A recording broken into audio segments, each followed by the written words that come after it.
Coming up on this episode, tomorrow is Giving Tuesday, so we sit down with Michael Schillaci and Nick Sawicki from the Office of Development to talk about ways that you can give to help support the ministries of the Archdiocese of Galveston-Houston. Welcome to Around the Archdiocese.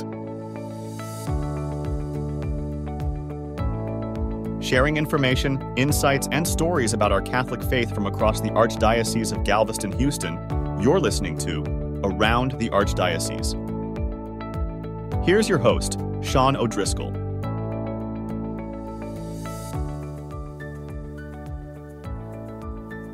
Hello and welcome to another episode.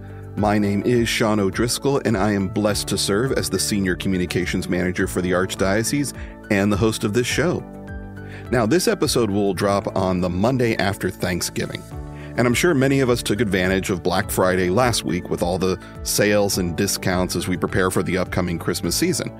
But in response to Black Friday, tomorrow we're all encouraged to participate in Giving Tuesday.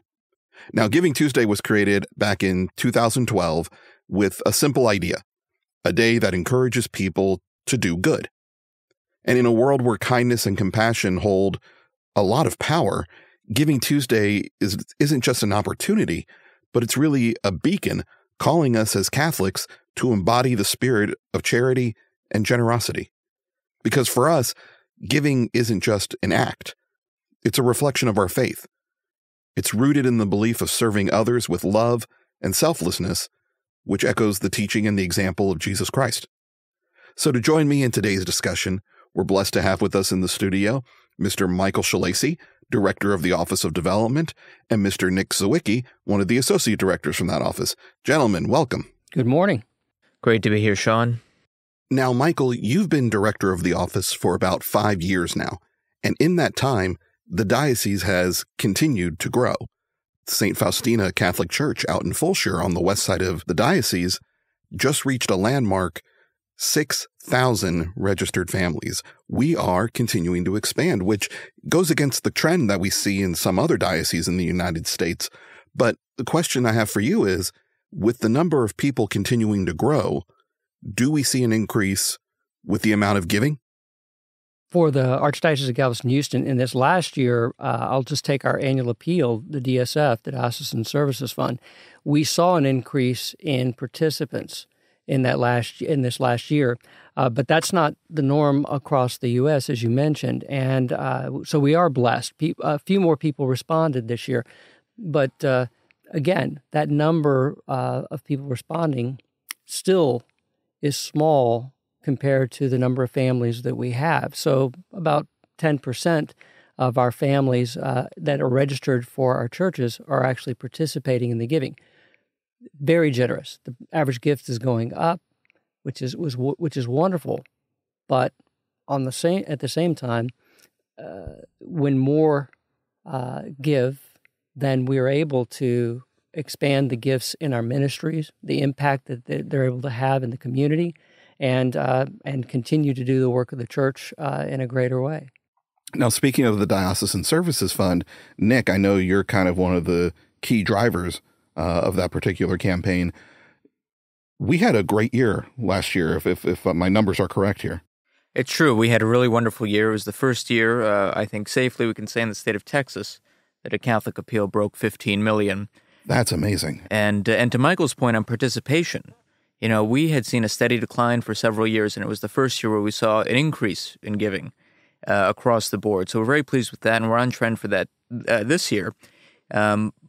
But there's still a lot of work to do.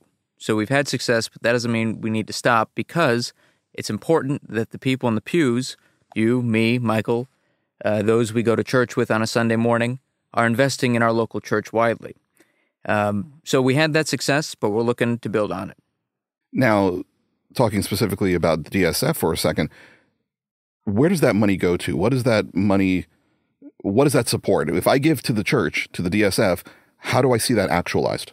Sure. Of that $15.2 million that was raised last year, I think it's important to note that $2.1 million went directly back into parishes, first and foremost.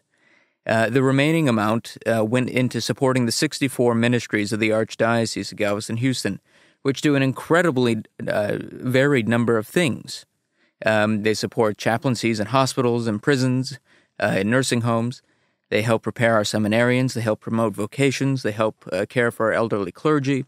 They help care for the sick. They help care for the poor. They help nurture holy and good families. Our ministries do so many great things, and it wouldn't be possible without the Diocesan Services Fund. So that's why it's crucial for us to increase investment in it, to increase participation in it, because it is a real way that we are answering Christ's call to live out the gospel as a church. And I noticed when you're talking about those seem to be more of the pastoral ministries, not the administrative side. That's right. Every dollar given to DSF goes to those 64 ministries that are really about service. They're really about education. They're really about forming future Catholics. The administrative side of things is funded entirely separate from DSF.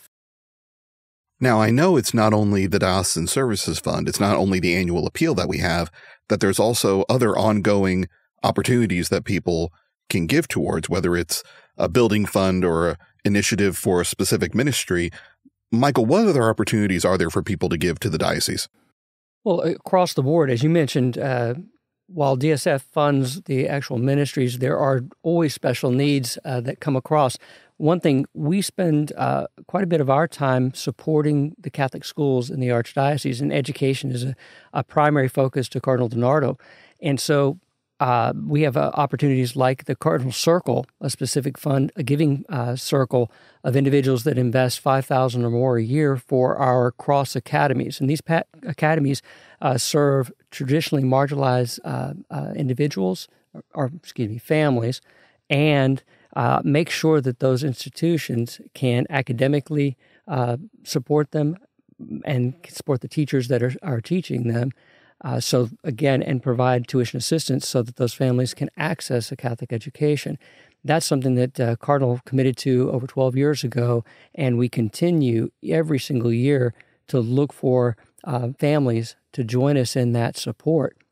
We also have events for Catholic schools like Steps for Students, where we call together, and this is a diocesan-wide event, where anyone can come out and be part of a day by the co-cathedral in support of Catholic education. That's going to be on February 10th. And they can either support a school, they can run themselves, they can support tuition assistance. And I tell you what, it's a great day of fun, and it's wonderful to see so many of the school communities out here, and even some of the parish communities that come in to cheer on and are just part of the support team. For me, having been involved with Steps for Students for many years now, it's such an amazing sight to see thousands of people doing this 5K fun run, past the co-cathedral through downtown and east downtown, all these just variety of people out there supporting Catholic education and benefiting those who may not have an opportunity to participate in that otherwise. I mean, you have priests, you have children, you have moms and dads, pushing strollers and pulling wagons. It's just a beautiful sight to see the community come together to give to support a common goal, and to have benefactors like the members of the Cardinal Circle who are willing to give so generously in a way that they're not directly going to benefit from. I mean, it really is a blessing to the diocese. But I know for many of our listeners, the question's going to come up. $5,000 a year to be a member of the Cardinal Circle is a lot of money that I just don't have. So if I can't give that amount, how do I know that the little I can give is really going to make a difference? Well, you know what? It is, again, it's not the amount. Again, it's what we're making a gift of whatever we might have. So that is important to me. That particular project, that community is so important to me. I'm going to give what I can. And every little bit adds up to the whole that supports all of those 8 schools. And so I guess we have a wonderful example of that in the scriptures as well, something that we can draw back on. Again, it was the penny was more important than anything else. It's all she had. And for us, it's an opportunity. If you have that as a passion, maybe, hey, I'm going to give what I can. We have it's called Supporting Excellence. Actually, it's another campaign. It's the same beneficiary, the 8 cross academies, but it's for everyone to make a general donation. Maybe you're not part of a giving circle, but you're part of the overall support of the operation of those schools. Now, Nick, working with DSF, I know you're specifically asking for financial donations, but is that the only way people can give or help out when it comes to donating to the church? Absolutely not. Absolutely not. While the financial support is crucial to making our ministries and our works possible and to allowing them to flourish, what really allows our local church to flourish is the donation of time that people give to their communities, the investments they make of themselves into the ministries in their parishes and throughout the Archdiocese, because volunteers, people leading these ministries, these are crucial aspects to making sure that people have the hands-on effect of living out the gospel to serve and to love one another. There is also a really crucial part in prayer. People are invited to pray for the church. We are a people of prayer. Catholics are constantly called to prayer, and supporting the church requires that. And so, again, the financial aspect, it's important, it's crucial to making what we do possible, but that talent and that time and that prayer are really just as crucial, if not more so, to us.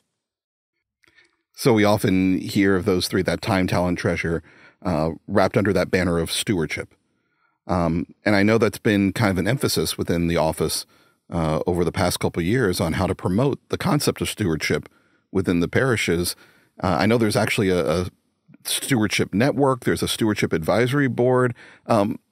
Explain a little bit more about this concept of stewardship for us, Michael. Sure, Sean. Well, the USCCB, United States Conference of Catholic Bishops, created a pastoral letter on Stewardship, a Disciple's Response. And it's over 20 years ago, just to talk a little bit about the idea of how we respond to God's call in our lives. And as Nick mentioned, we respond in different ways. Some of us are able to make a financial gift in support of the church and the work of our local church. Others can give of themselves via time. And always, we are people of prayer. So all of those different areas are spoken about in this Stewardship of the Disciples Response. And our Stewardship Advisory Committee and the work of our office in general is to help people understand, be formed as disciples and stewards of God's gifts, and then encourage to participate and to join in the work of the local church by giving of ourselves. And again, prayerfully in response to God's call to each one of us personally. So that's an effort that we do every single day in the phone calls we make. But then we have had, as you mentioned, an parish engagement and stewardship conference to try to train across the Archdiocese, invite others across the Archdiocese to some ways to incorporate those things in the parish life. Because really, Sean, one of the things we know is that we experience our church often at the parish level. We don't realize that we're necessarily part of a wider church. And that's one of the issues we're saying, hey, come on, everybody, we are part of the local church, and this is a mission of our church, being part of it and being active in it. Don't sit down and just be a receiver or a taker. It's an opportunity to give back. It's an extension of that idea that it takes, everyone in the parish participating to make the ministry of the parish happen. Father alone can, confect the Eucharist and, confer the sacraments, but it's going to take everyone combined to do the education, the formation, the outreach, the social ministry, to really form that community.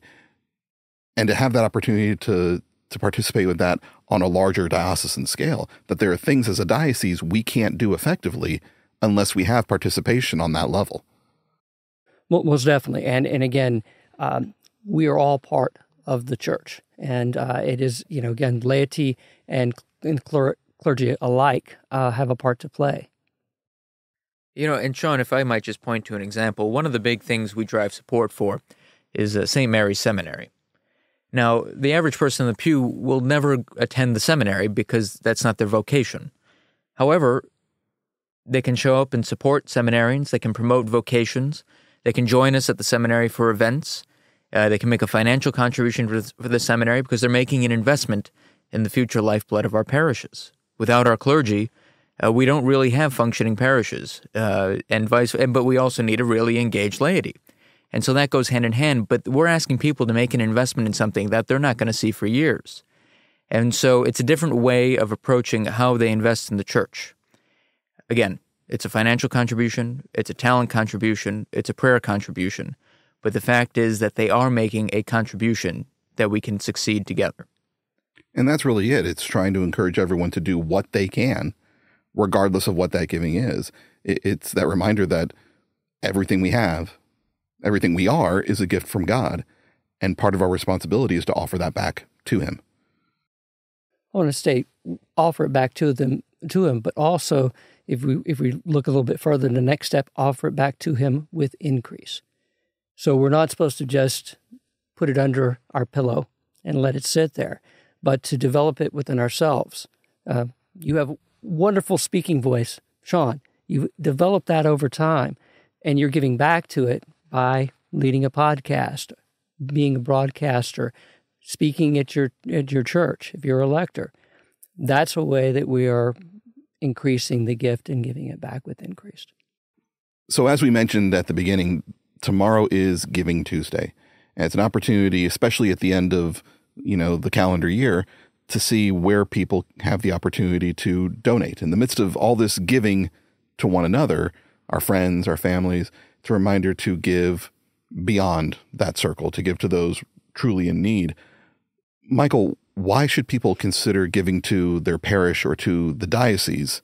Of all the opportunities that are available, why should they consider giving to the church this Tuesday? Well, Sean, I think one of the greatest opportunities we have, again, we spoke about a moment ago, is how are we responding to God's call to give in our lives?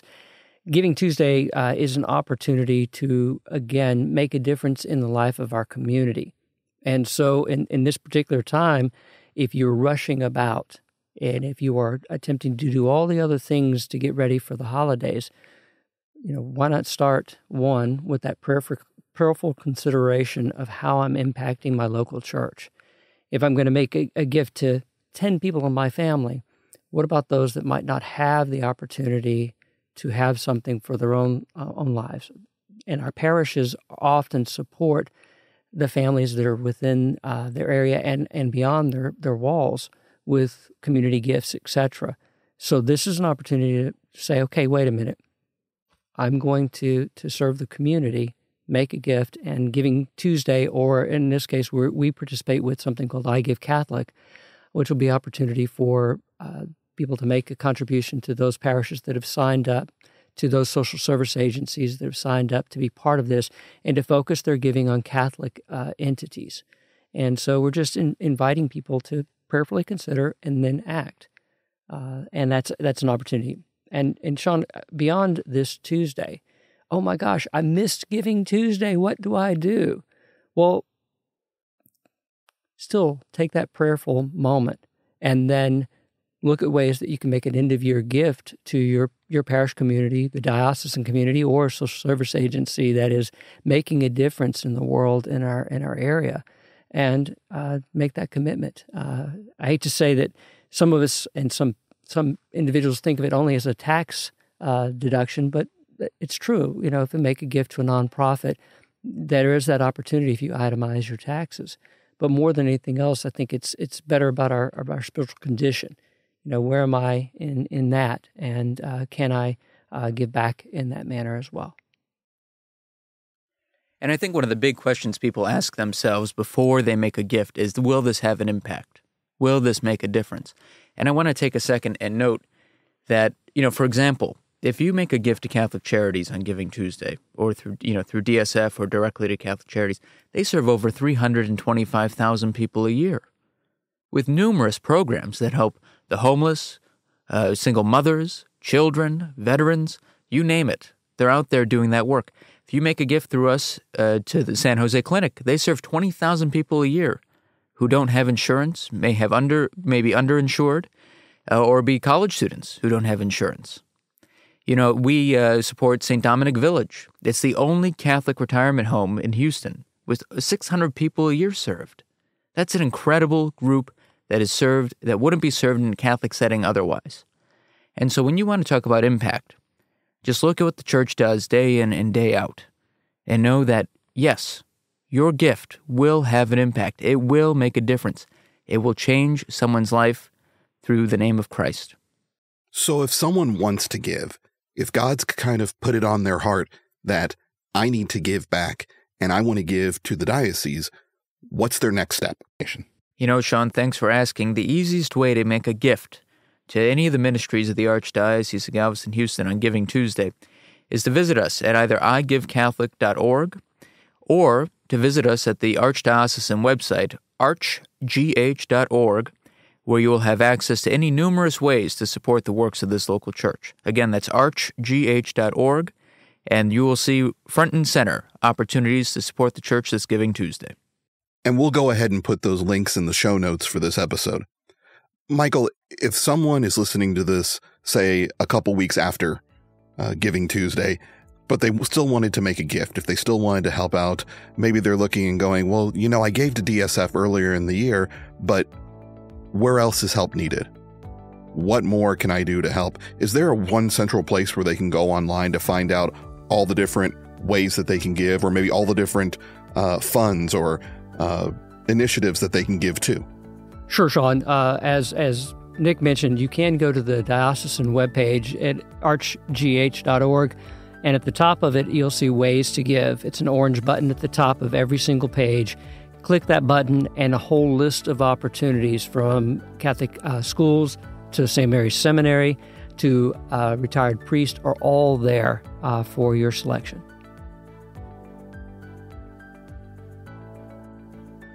And a huge thank you to Michael and Nick for joining us on today's episode. Again, we want to encourage everyone, if you have the opportunity, if you have the ability to join us in giving tomorrow on Giving Tuesday or any time in the future. This is really an opportunity for us to live out the principles of stewardship, sharing blessings, and uplifting those in need, which really mirrors the core values that are so deeply ingrained within our Catholic tradition. Giving Tuesday, it's a day where Catholics can unite really in solidarity, extending a helping hand to the marginalized, offering hope, and fostering a real sense of community and belonging.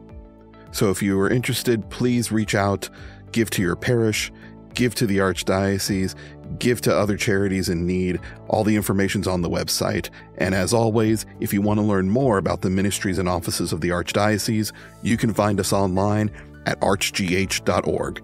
That's archgh.org. Thanks for joining us. We'll talk to you again soon here on Around the Archdiocese.